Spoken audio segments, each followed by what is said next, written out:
Welcome Kumas to another World of Warcraft guide. You're here with Kuma. This time we're going to be covering why you should get engineering, as well as how to make gold with engineering. Now, given the length of the video, I am going to be putting timestamps in the description below for different sections of the video, so you can just click on those and go to the section which you think is relevant for you. The sections are going to include how to level engineering, Gnomish versus Goblin engineering, plus all the mounts available for them, daily cooldowns you should be doing to make gold with engineering, other items you can craft to pop on the AH to make gold with engineering, as well as engineering exclusive mounts, as well as how to craft them. Now, I will say for the gold portion of this video that engineering is very much a passive gold maker. That being said, that a lot of the mounts are going to require you to use your daily cooldown. Now, this is why I use engineering on an alt and not my main, because you don't actually have to play the character that you have this profession on in order to do the daily cooldown. You can just log on, do the cooldown, and log back off, same as I do with my alchemy and tailoring. Now, my main's got enchanting and jewel crafting, so I would highly recommend you check out my enchanting video to see why you should get enchanting for your main, because it is one of the best professions to have on your mains. A lot of my alts have enchanting because there's just a lot of gold coming in every single time you play. These videos can all be found in my World of Warcraft guide playlist. I'm putting the link in the description below as well, and hopefully you find something useful in there. Okay, let's get started. Now, luckily for us, engineering is not nearly as expensive as it used to be in the previous expansions, because most of the materials that you use for leveling engineering can be obtained for free from your Warlords of Draenor garrison. Now, I know a lot of you really do hate the garrison and never want to go there again, but in this case, I would highly recommend it, because in the garrison, you do have a mine where you can obtain all the ores that you need for leveling, so you might as well do it, but if you're too lazy, you can always go to the AH. Now, the first thing you're going to want to do for leveling your engineering is going to War Spear, or the Alliance equivalent in Draenor, and purchase the Draenor engineering book from the vendor that sells all the schematics and the patterns. This will cost you around 100 gold, but if you are honored, you're going to get it for 80 gold. It's not very expensive, but it will unlock your engineering all the way up to 700. Now, once you learn this book, it's going to teach you two main items that you can craft in order to level your engineering, and these are the ones that I would highly recommend you use in order to level your engineering.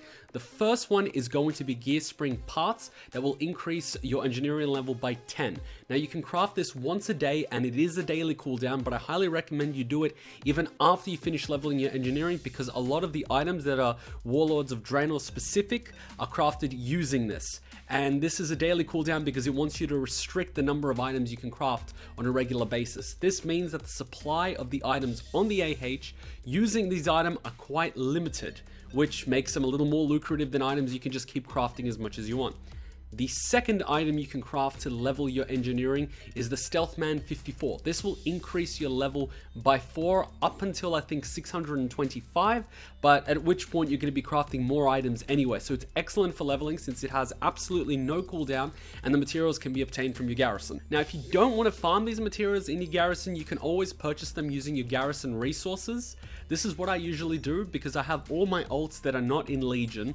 Well, even my alts that are in Legion, I go every single day to the garrison, I do the garrison resource missions, and then as soon as I get 10,000 garrison resources, I purchase whatever item is available that particular day for 16 resources. So luckily you will be able to get all the materials you need for virtually free because you're not going to have to farm them or buy them from the AH, and I highly recommend you do this.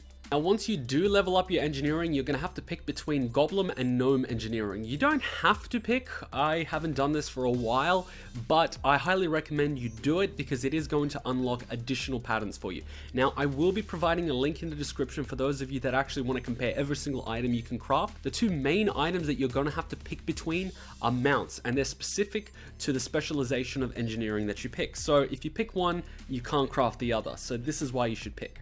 The first one is a Goblin engineering exclusive. It's called the Depleted-Kyparium Rocket. I cannot pronounce that to save my life. But I will be putting a shopping list in the description below for all the items that you're going to need in order to craft this rocket. Now, you do need living steel in order to craft this item, which does limit the number of these available on any given server. This item sells on my server for over 100,000 gold. It's not exactly cheap to craft, but I do have a ghost iron ore farming video that is going to help you if you do have to do a little bit of farming, because you can actually get a lot of trillium ore that are rare spawns for ghost iron ores. But I will be making a a Trillium ore farming video soon to help you guys farm this. That way, when you craft this item, it's all profit for. The second one is the Gnomish Engineering exclusive mount, which is known the Geosynchronus World Spinner. Same as like the previous one, it's only exclusive to that particular specialization, but the items to craft it are a little bit different. Same as the previous, I will be putting a shopping list for you in the description below so you see exactly how many items you need, and you can do the calculation if you buy them, if you want to buy them off the AH, but I do highly recommend that you farm them yourself. That way it's all profit. Now while you are leveling, there are going to be 3 pets that you can craft and sell from Warlords of Draenor to make some gold while you're leveling, and they are also going to help you get your leveling up. These are the Mechanical Scorpid, the Lifelike Mechanical Frostboar, and the Mechanical Axebeak. They do require Gearspring Parts, so you are going to have to do the Gearspring Part daily cooldown in order to get the materials that you need to craft these. But the beautiful part about this is that because there is a daily cooldown, there is also a limit to the supply available on any given server. Now, these aren't very expensive on my server, but every single server economy is different. So your server might have these items for a lot because not many people are crafting them, but on my particular server, plenty of people have crafted them because my server is overpopulated and the market is absolutely flooded with these. So check your AH before you craft them. In Legion, there is only 1 pet so far that you can get, and you unlock this by doing the quest Halls of Valor Trigger Happy. As soon as you do this quest, you will be able to craft Trigger, which is another BOE pet that you can sell for gold. Again, prices will depend on your server, so check your AH before you craft this pet. Now, one thing that I tell every engineer that they should absolutely craft is either a Blingtron 5000 or a Blingtron 6000. What Blingtron does is when you call him once a day, he is going to give you a gift pack. Now, depending on the Blingtron you have, you're going to get one of 2 packs. If you have the Blingtron 5000, he's going to give you the 5000 gift package. And if you have the Blingtron 6000, he's going to give you the 6000 gift package. Each package has different items in it, so you're going to have to pick which one you want. Obviously, you can craft both, but it's going to be a lot easier for you to craft the Blingtron 5000 because you're going to be getting a lot of the Gearspring parts while you're leveling. And in order to unlock the Blingtron 6000, you're going to have to go through the quest line in Legion, so it's going to take a little bit longer. Now, the Blingtron 5000 is crafted for 100 Gearspring parts, and you can purchase the schematic from the vendor that you purchased the original Warlords of Draenor engineering from in Warspear. And it will require 600 engineering in order to craft. Now, Blingtron 6000 is a little bit more tricky in order to call. You call the Blingtron 6000 by using the Bling mode, which is crafted by making the Bling module for Reaves. And this is obtained from the World of Warcraft Legion questline that you do for engineering. And it does require 800 engineering, so you're gonna have to level your engineering all the way to 800 in order to unlock this. Now, Reaves is summoned by using the Reaves battery or the rechargeable Reaves battery. I highly recommend that you get the rechargeable Reaves battery, which is also part of the engineering quest chain, because you're not going to have to keep crafting the Reaves batteries. They're going to keep using up your resources every single time you want to summon him. Now, before you get discouraged if you hate questing, I will say that the Blingtron 5000 is still useful, as the gift pack does drop thermal anvils and goblin glider kits, as well as some pets that you can only use as BOP. But these pets are a nice bonus because everyone loves pets, and if you're collecting them from achievement, they're going to be awesome. Now, I've been collecting the Blingtron 5000 gift packs and selling all the thermal anvils and goblin gliders on a regular basis, and they do still sell, especially on my server. So even if you're too lazy to get the Blingtron 6000, the Blingtron 5000 is a nice bonus, and the daily cooldown is unique, so you can use that daily cooldown as well as the other engineering cooldowns every single day. Now, the second thing you want to get as soon as you get 600 engineering is the Chief Engineer Jard's Journal, which drops off any Mists of Pandaria mob in Pandaria. Honestly, this is very easy to farm, and it can drop off virtually any single mob, and I literally got it 2 minutes into farming for it. Once it drops, you learn the schematics and you can get 5 new items. The first is the Jard's Peculiar Energy Source, which is a component that you can craft once a day. A bit like the Gearspring Parts, this is a daily cooldown, and I highly recommend you start doing it every single day once you get it, because it is used for some very, very lucrative items that sell in the AH. The first of these items is the Skygolem. It's a flying mount that enables you to do herbalism without dismounting, and it's very popular. On my server at the moment, I think it sells for about 70 or 80,000 gold. The next two items you can craft are both BOE pets that you can sell on the AH. The first one is Pierre and the second one is the Rascal-Bot. Now, the cooldown does require 10 ghost iron bars, so you are going to have to do a little bit of farming if you want to turn everything into profit, but luckily for you, I have a ghost farming ore video that I'm going to link in the description below. Now, the Skygolem is going to require 30 yards peculiar energy source as well as 30 living steel, meaning you can only craft one every 30 days. On the plus side, this means that the amount is very limited because there is a shortage of supply because there is a daily cooldown associated with crafting it. Both the pets only require 15 yards peculiar energy source and 15 living steel, so I highly recommend before you craft any of them that you check your AH to see which ones sell for more. Obviously, craft the one that's going to give you the most profit. You can either have 2 pets or 1 mount. You choose. I personally don't buy any of the materials from the AH because I have plenty saved up from doing the ghost iron ore mining video, but if you do have to buy them from the AH, it is going to eat into your profits because not many people are farming ghost iron ore, at least not on my server. Now, another item that you can craft to make heaps of gold with engineering is Goblin Gliders. Now, despite flying being available in the Broken Shore, not everyone has it because you still have to do 2 Pathfinder achievements in order to unlock it. And these Goblin Gliders can still save your life if you jump off a cliff if you're trying to get away from Alliance or Horde, especially if you're not playing a class with Disengage, Bubble, or Slowfall to protect you. The cool thing about being an engineer is that at level 550 engineering, you can learn to put one of these on your cloaks as an enchantment, allowing you to deploy it as many times as you want, and all it's going to cost you is a Tinker's Kit, which you get from the engineering vendor for a few gold anyway. So that's the cool thing about being an engineer, because you can use these Goblin Gliders as much as you want.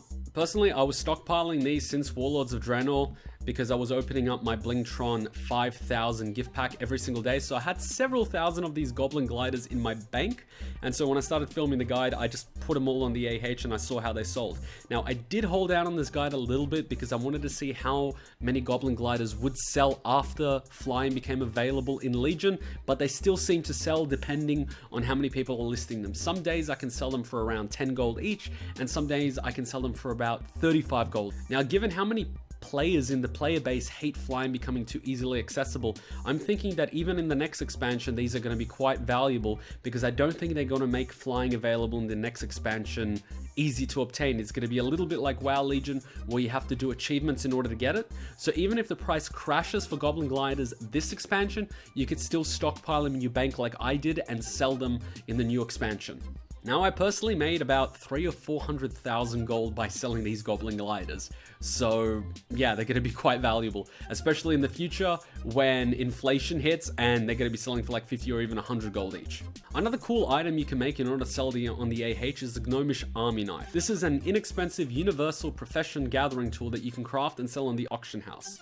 It's inexpensive to craft and that's a decent profit. However, given that people only need 1 per character, I don't think you're going to sell so many. So check your server to see how many are on the AH, and if there's absolutely none on the AH, I would recommend you make a few and list them for a few hundred gold. That's what I did when there were absolutely none listed, and they did sell, so you are going to net a decent profit. Also, with the Gnomish Army Knife, you can resurrect people once every 30 minutes. It's handy if you're playing with a friend and you're trying to farm something and one of you dies and you can't resurrect the other. Another cool mount that you can craft is a Mechano-Hog. Now, this item is not as popular as it was back in the Wrath of the Lich King, but many people do still buy it because it looks really cool, and you can also put a second passenger on it, so a lot of people like it for BGs. You can craft as many of this item as you want, but unfortunately you're going to have to grind an exalted reputation with your respective faction in the Boran Tundra or the Howling Ford in Northrend. Again, you should take a look at your auction house before you build a few, because you want to see how much they sell for and calculate how much profit you're making for each. And you might also have to wait a little while in order to sell them, because most people buying these are buying it because they're trying to get the 300 mount achievement, or because this particular mount is cheaper than other mounts available on the AH. Now, there are 2 engineer exclusive mounts that you can craft if you are an engineer, and I would recommend these if this is your particular main, so you can get as many mounts as possible. They are the Flying Machine and the Turbo Flying Machine. These can only be used by engineers, so you can make one yourself or you can buy them from the AH if you're lazy. If there are absolutely none listed on the AH, I'd highly recommend you craft a few and list them on the AH, because there might be some lazy engineers out there that want them, but they don't want to spend the time crafting them. Now, I'm putting a shopping list in the description below for you, so you can just easily see exactly how many items of each you need, and then you can do the calculation on your server to see how much it's going to cost. Anyway, thanks for watching, guys. As always, feel free to hit me up in the comments section below if you have any questions, and I'll do my best to answer. And also, feel free to give me any tips or suggestions in the comment section and request any guides below. I do read the comment section, and I do take in input because I am trying to make my videos better on a regular basis. I try to improve the quality with every video, so I appreciate any feedback that I get.